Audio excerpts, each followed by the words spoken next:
पानी की टंकी पर एक नौजवान चढ़कर लोगों को डरा रहा था कि वो आत्महत्या करेगा। चारों तरफ लोगों की भीड़ और अलग अलग तरह की बातें। न जाने आजकल जवान पीढ़ी को क्या होता जा रहा है। जरा सा स्ट्रगल क्या देख लेते हैं लाइफ में। इन लोगों को लगता है कि सबसे ज्यादा मुसीबत इन्हीं के सर पर आई हुई है। देखो तो इस लड़के को, किसी की चिंता नहीं, मरने के लिए टंकी पर खड़ा है। अरे भैया, पिछले 1 घंटे से टंकी पर खड़ा होकर ड्रामा कर रहा है। जिसे आत्महत्या करनी होती है वो तो अब तक कूद जाता। हे भगवान, आजकल तो लोगों के दिल में दिल ही नहीं रहे हैं। देखो तो कैसे उसे कूद जाने के लिए कह रहा है। खुद का बच्चा नहीं है ना, इसीलिए ऐसा बोल रहा है। अगर अपना लड़का होता तो यही आदमी यहाँ पर चिल्लाकर लोगों से बचाने की गुहार लगा रहा होता।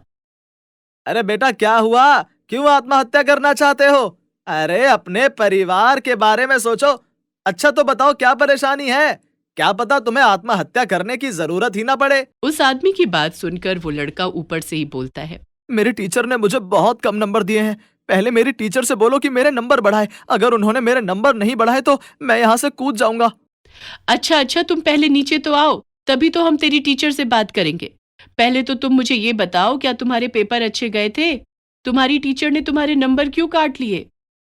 नहीं, ऐसा तो बिल्कुल भी नहीं है। मेरे नंबर तो बहुत गंदे आए हैं, लेकिन मैं इतने गंदे नंबरों के साथ अपने घर नहीं जाना चाहता। इसलिए मेरी टीचर से कहो कि वो मेरे नंबर बढ़ा दें, वरना मेरे पिताजी मुझे बहुत मारेंगे। देखो तो कितना अजीब लड़का है। पेपर में तो कुछ करके नहीं आया और यहाँ पर हमें डरा रहा है। अभी वहां पर यह सब ड्रामा चल ही रहा था कि तभी दो बहनें, रुचि और सुरुचि आ जाती हैं। उन्हें जब पूरा माजरा समझ में आता है तो सुरुचि अपने हाथ को सर तक ले जाती है और फिर एकदम से नीचे कर देती है। सभी देखते हैं, वो लड़का सबके सामने खड़ा था। सब लोग हैरान थे और साथ में वो लड़का भी। हे भगवान, ये क्या जादू है? अभी तो ये ऊपर था, अभी एकदम से नीचे। इधर रुचि और सुरुचि हंसते हुए वहां से चले जाती हैं। थोड़ी दूरी पर जाने पर वो देखती हैं कि एक गाड़ी वाला एक मजदूर पर चिल्ला रहा है, जबकि मजदूर का सामान पूरी सड़क पर बिखरा हुआ था और वो रोते रोते अपना सारा सामान समेट रहा था। तुम जैसे गरीब लोगों को तो सड़क पर चलने की छूट ही नहीं देनी चाहिए। अपना कचरा मेरी गाड़ी के आगे लाकर खड़ा कर दिया। गलती गलती आपकी है साहब। मैं तो यहीं पर खड़ा हुआ था। आपने अपनी गाड़ी को गलत दिशा में मोड़ दिया और ऊपर से मुझे आंखें दिखा रहे हो। भगवान का खौफ खाओ। उनकी लड़ाई देखकर आसपास के लोग भी इकट्ठे हो गए। अमीर लोग अमीर का साथ दे रहे थे और गरीब लोग गरीब का साथ दे रहे थे। वो गरीब बेचारा अपना सामान उठा उठाकर अपने ठेले में लगा रहा था। तभी रुचि चुटकी बजाती है और सब हैरान हो जाते हैं। कार का मालिक फटेहाल कपड़ों में ठेले के पास से सामान उठा रहा था और वो ठेले वाला बंठन कर उसकी गाड़ी के पास खड़ा था। सब लोग हैरान होकर इधर उधर देखते हैं, लेकिन उन्हें कोई दिखाई नहीं देता। अपने आप को फटेहाल हालत में देखकर वो गाड़ी वाला शर्मिंदा हो जाता है। तभी रुचि उसके पास जाकर बोलती है, अंकल, अब बताओ कैसा लग रहा है? बड़ी गाड़ी में बैठकर तो सबकी जबान निकल जाती है। अब बताओ। बहुत बुरा लग रहा है मुझे उसके साथ। ऐसा नहीं करना चाहिए था। मेरी ही गलती है। तभी रुचि वहां से हट जाती है और एक चुटकी और बजाती है। वापस दोनों अपनी अपनी जगह पर आ जाते हैं। यहाँ तक कि गरीब आदमी के ठेले का सामान वो अमीर आदमी खुद उठाकर लगा रहा था और फिर वो उसे उसके नुकसान के पैसे भी देता है। अच्छा किया तुमने भी। उस आदमी को पता तो चला कि किस तरह उसने उस गरीब का नुकसान कराया। ये तो केवल इस आदमी को सबक सिखाने के लिए किया। ऐसे ना जाने कितने लोग इस दुनिया में भरे पड़े हैं। ऐसे रोजमर्रा छोटे मोटे झगड़ों का निपटारा या किसी गरीब की मदद दोनों बहनें खुशी खुशी इसी तरह ही पूरी कर देती थी। रुचि और सुरुचि दोनों जुड़वा बहनें थीं और दोनों जादुई भी, पर उन्होंने कभी भी अपने जादू का इस्तेमाल गलत चीजों पर नहीं किया था। वो हमेशा लोगों की मदद करने के लिए ही इसका इस्तेमाल करती थीं। अगले दिन सुबह दोनों बहनें स्कूल जाती हैं। उनका आज मैथ का पेपर था। उनकी क्लास के लड़के ने, जो कि बहुत शैतान भी था और घमंडी भी, कल स्कूल से जाने से पहले उसने सारी दीवारों पर मैथ के सारे सम लिख दिए और इस बात के लिए टीचर उसे डांट रही थी। समीर, तुमने क्या हमें पागल समझ रखा है? तुम्हारी हैंडराइटिंग है, तुमने सारे पेपर को खराब कर दिया। माना कि तुम नकल मारकर पास हो जाओगे, लेकिन इस तरह आदमी कभी कामयाब नहीं होता। अब तुम लोगों का पेपर मैं कल लूंगी। आज कोई मैथ का पेपर नहीं होगा। मैं सच कह रहा हूँ मैडम। मैंने ये सब नहीं लिखा है। मैथ का पेपर आपको आज ही लेना होगा। हम लोग कितनी मेहनत कर कर आए हैं। Shut up! अपने आप को बहुत तेज समझ रहे हो। क्लास के सारे बच्चे जिन्होंने वहां पर दीवार पर लगे हुए सारे सवाल देखे, वो भी चाहते थे कि टीचर आज ही पेपर ले ले, क्योंकि उन्हें नकल मारने का अच्छा मौका मिल रहा था। रुचि और सुरुचि ने भी चारों तरफ देखा और उन्हें हंसी आ गई। फिर दोनों बहनों ने अपनी आंखों को इधर उधर घुमाया और देखते ही देखते सारी दीवार साफ हो गई। टीचर और बच्चे हैरानी से दीवार देख रहे थे और समीर उसके तो चेहरे के रंग बदल रहे थे। टीचर ने जब देखा कि दीवारें साफ हो गई हैं, उन्होंने पेपर बांट दिया। जो बच्चे पढ़कर आए थे, उन्होंने पेपर जल्दी ही कर दिया, और जो पढ़कर नहीं आए थे या जो समीर के साथ थे, उन सब के पेपर छूट गए या उन्होंने थोड़ा बहुत ही लिखा। देखा तुम लोगों ने किस तरह दीवारें अपने आप साफ हो रही थी? हमारी क्लास में जरूर कोई भूत है। मेरा तो आधा पेपर इसी डर के मारे छूट गया कि सचमुच में हमारी क्लास में भूत है, वरना दीवार इस तरह अपने आप कैसे साफ हो गई। इसीलिए टीचर कहती है कि पढ़ाई किया करो। पढ़ाई और लाइफ में कोई शॉर्टकट नहीं होता। तू तो पढ़ाई में अच्छी है, इसलिए तुझे कोई दुख नहीं हुआ होगा, लेकिन मुझे तो सच में बहुत दुख हुआ। मुझे कल समीर ने बता दिया था कि उसने दीवार पर सब कुछ लिखा हुआ है, इसलिए मैं तो पढ़कर ही नहीं आया था। सभी बच्चे उसकी बात सुनकर हंसने लगे। स्कूल की छुट्टी के बाद दोनों बहनें घर जा रही थी, तभी रास्ते में वो देखती हैं कि एक औरत अपने दो बच्चों के साथ सड़क के किनारे बैठी हुई है और लोगों से कुछ खाने के लिए पैसे मांग रही है। बस कर, इन पर दया दिखाने की जरूरत नहीं है। ये लोग इसी तरह भीख मांगते हैं और करोड़ों रुपए जमा कर लेते हैं। नहीं नहीं, ये मुझे रोज भीख मांगने वाली औरत नहीं लग रही है। रुक, मैं जरा उससे पूछ कर आती हूँ। अगर उसे जरूरत हुई तो हम उसकी मदद करेंगे। दोनों बहनें उस औरत के पास चली जाती हैं। कैसी माँ हो तुम? इतनी गर्मी में अपने दोनों बच्चों को नंगे पैर झुलसती सड़क पर खड़ा किया हुआ है। कि काम धंधा तुम छोड़कर कोई अच्छा काम क्यों नहीं करती? बड़ी मजबूरी में आज मुझे यहाँ भीख मांगने के लिए बैठना पड़ रहा है। मेरे पति नहीं है। मैं जहाँ काम करती थी वहां की मालकिन ने मुझ पर झूठा इल्जाम लगाकर निकाल दिया कि मैंने उसका जेवर चुराया है। उसने मुझे मेरे पैसे भी नहीं दिए। कई दिन से हम लोग बगैर खाए पिए घर में थे। लेकिन लेकिन आज मेरे बच्चे भूख से तड़प रहे हैं, इसीलिए मुझे भीख मांगनी पड़ रही है और कोई मुझे काम पर भी नहीं रख रहा है। ये सुनकर रुचि और सुरुचि को बड़ा दुख होता है। वो उसे वहां से खड़ा करती है, फिर पास ही की दुकान पर ले जाकर उन्हें खाना खिलाती है। देखो, तुम्हारे साथ जो भी हुआ बहुत बुरा हुआ। तुम्हारी मालकिन को तो सबक मिल ही जाएगा, लेकिन तुम इस तरह बच्चों को लेकर भीख मत मांगो। मजबूरी में इंसान को कुछ भी करना पड़ता है। नहीं, ऐसी कोई भी मजबूरी नहीं है कि तुम्हें यहाँ पर भीख मांगना पड़े। मैं तुम्हारे लिए काम खोलकर दे देती हूँ, तुम उसी को करो। ये तुमने बहुत अच्छा सोचा सुरुचि। हम इसको एक परचून की दुकान खुलवा कर दे देते हैं। इसके घर का काम भी चलेगा और ये सामान बेचकर अपना रोजगार भी चलाएगी। दोनों बहनें उसके घर के पास जाती हैं। उसकी एक छोटी सी झोपड़ी थी, वो उसके घर को चुटकी बजाते ही ठीक कर देती हैं और उसी के साथ में एक दुकान खोल देती हैं। अब तुम यहाँ पर अपना काम चलाओ, कभी कोई मुसीबत आए तो बोल देना। रुचि सुरुचि दोनों बहनें आओ, करो मदद हमारी। वो औरत दोनों बहनों को आशीर्वाद देती है और दोनों घर चली जाती हैं। और घर पर, नाराज मत हो ना माँ, आज हम किसी की मदद करते हुए लेट हो गए। तुम लोग किसी दिन पकड़ी जाओगी। अपना जादू इस तरह क्यों दिखाती रहती हो? क्या करे माँ, बहुत बुरी आदत पड़ गई है। लोगों को इस तरह परेशान होता हुआ देख, किसी के साथ गलत होता देख हमसे रुका ही नहीं जाता। तुम लोग नहीं सुधरने वाली।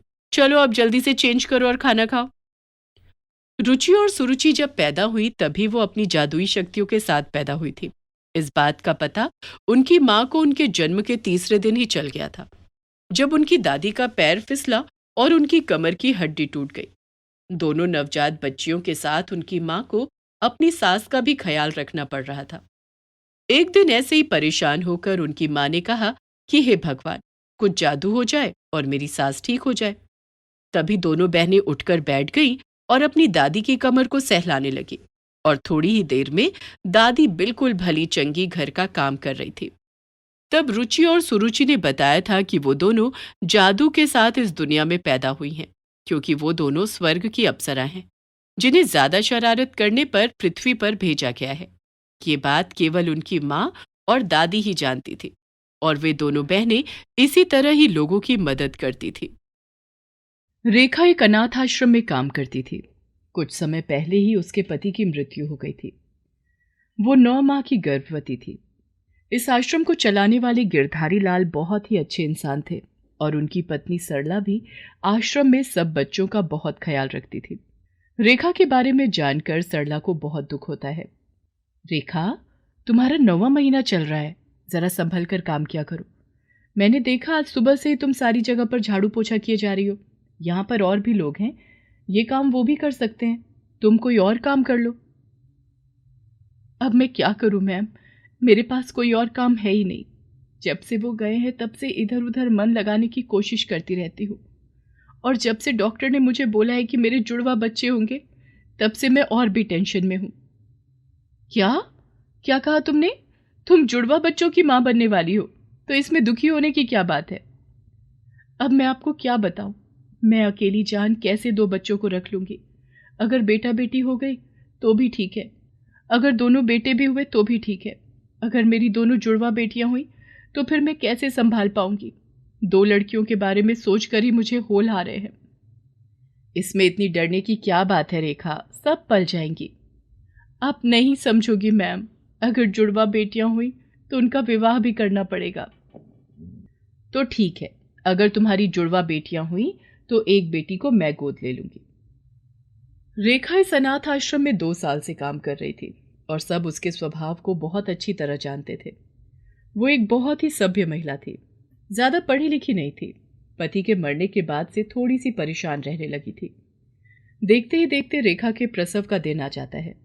जैसा कि रेखा को डर सताए जा रहा था, उसके यहाँ 2 जुड़वा बेटियां जन्म लेती हैं। आपको 2 जुड़वा बेटियां हुई हैं, क्या आपके साथ कोई आया है? तभी सरला अपने पति गिरधारी लाल के साथ वहां आती है। रेखा, मैंने तुमसे वादा किया था कि अगर तुम्हारे यहाँ जुड़वा बेटियां होंगी तो एक बेटी को मैं गोद ले लूंगी। क्या तुम इसके लिए तैयार हो? ये सुनकर रेखा थोड़ी परेशान हो जाती है, लेकिन फिर अपनी दोनों बेटियों के भविष्य को लेकर वो चिंतित हो जाती है और सरला को हाँ बोल देती है। तुम्हारा धन्यवाद रेखा, आज तुम्हारी वजह से मेरी भी झोली भर गई। मैं तुम्हारा जितना भी शुक्रिया अदा करूं वो कम है। आप मेरी एक बेटी ले लो, उसे अभी मैंने देखा तक नहीं है। अगर मैंने उसे देख लिया तो मैं उसे दे नहीं पाऊंगी, इसलिए आप अभी जाकर सारी कानूनी कार्रवाई करके उस बेटी को ले लो।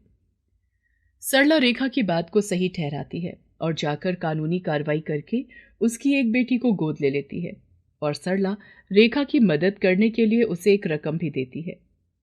पहले तो रेखा बहुत मना करती है, लेकिन बाद में उन पैसों को ले लेती है और अपनी बेटी को लेकर अपने गांव चली जाती है।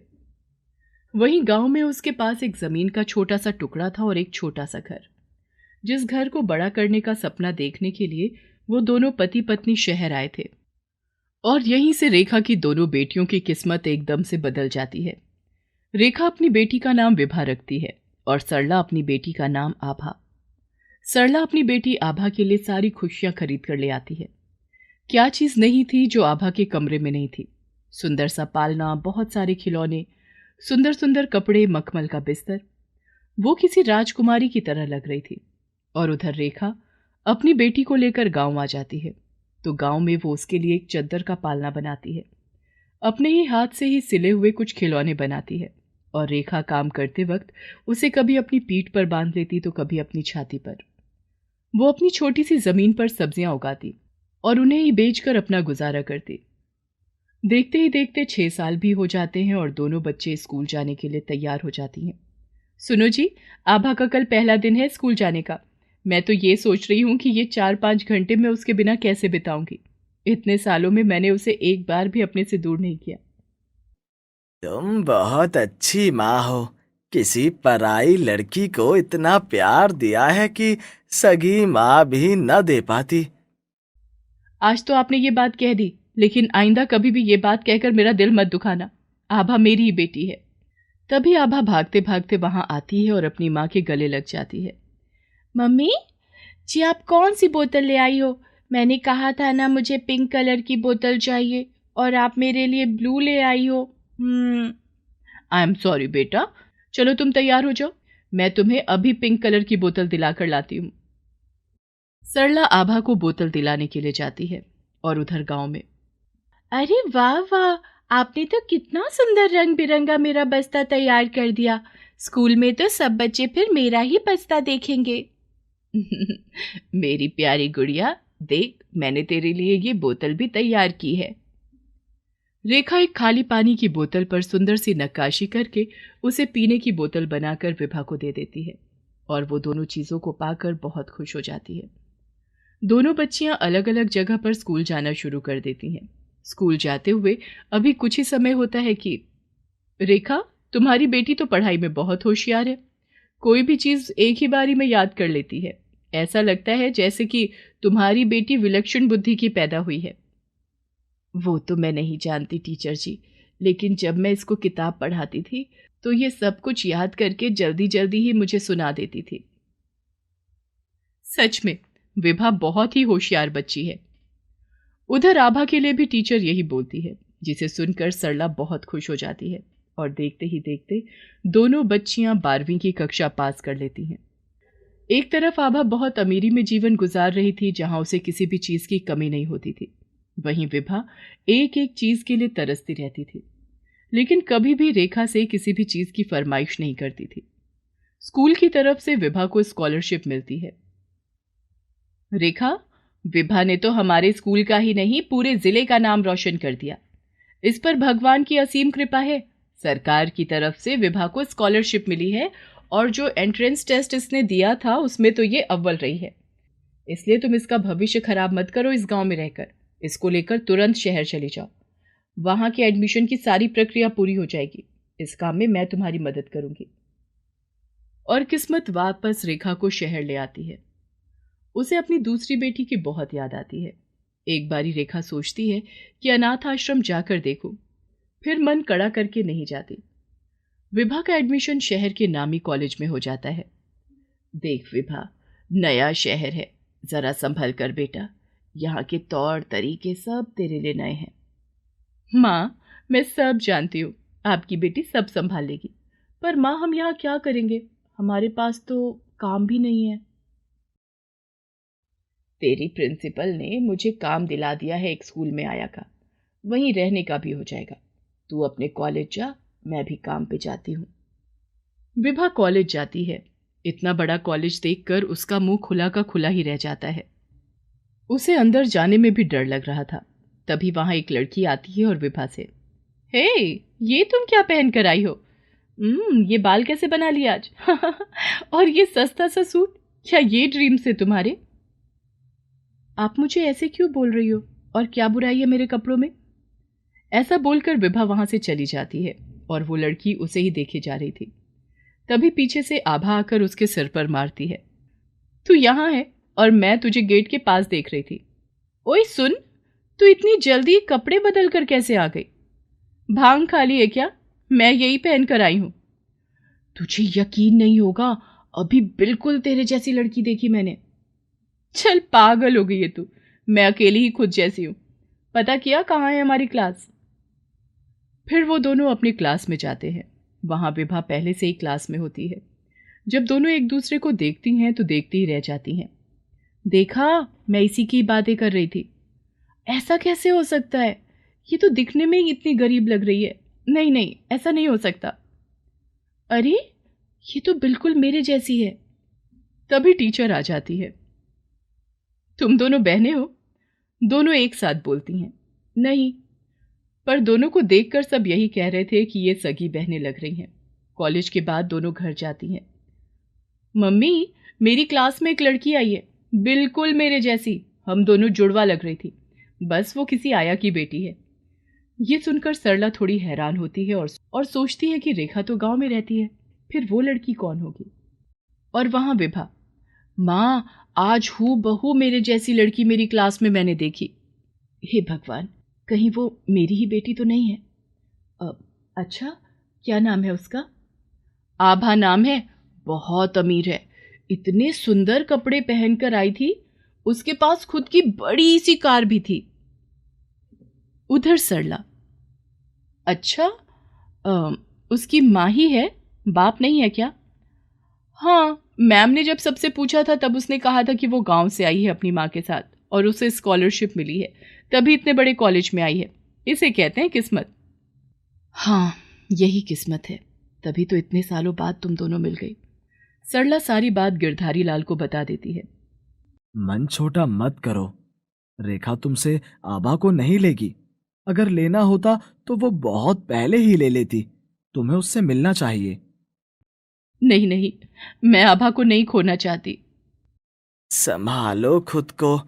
दोनों बच्चियों को पता चले, हम खुद उन दोनों को बता देते हैं और मुझे पूरा यकीन है वो दोनों समझ भी जाएंगी।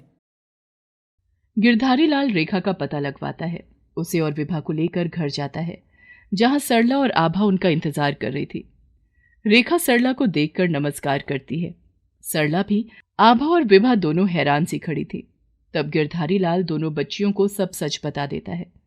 रेखा आभा को गले लगा लेती है। मैम, आभा आपकी ही बेटी है, मेरी तो बस विभा है। आपने उसे अपनी बेटी की तरह पाला है। आभा, तुम भी इन्हें दिल से मानती हो। और बेटा, मैं और विभा को आदत है इस लाइफ की, तुम नहीं रह पाओगी। और फिर सरला जी से अच्छी माँ तुम्हें नहीं मिलने वाली थी। दोनों बहनें अच्छी दोस्त बन जाती हैं और अपनी पढ़ाई खत्म होते ही विभा को सरकारी नौकरी मिल जाती है और आभा की शादी सरला बड़ी धूमधाम से करा देती है। और वहीं विभा अपनी माँ रेखा को बहुत खुश रखती है और अपने ही विभाग के एक लड़के से उसकी शादी हो जाती है। गिरधारी लाल रेखा को अनाथ आश्रम संभालने को देता है, जिससे सरला और रेखा साथ रहें और बेटियां भी।